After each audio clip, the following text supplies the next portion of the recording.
ngồi ai con ngồi ai đó đấy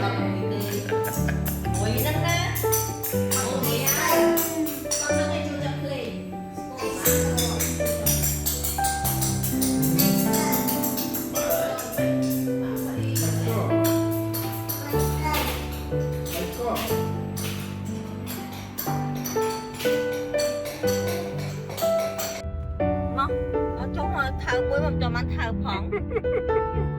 ok cái anh mang mua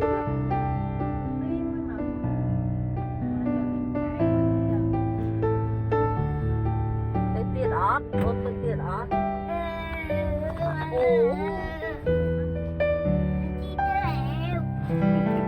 ôn chưa mà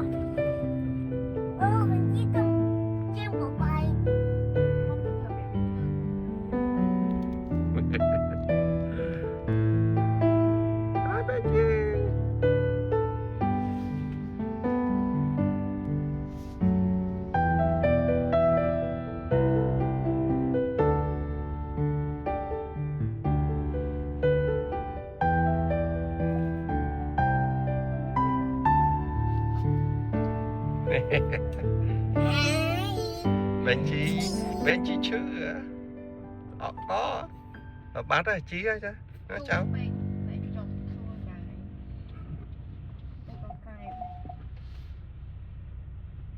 anh bên chi bị ai đại năng khơi nhà ai po nắng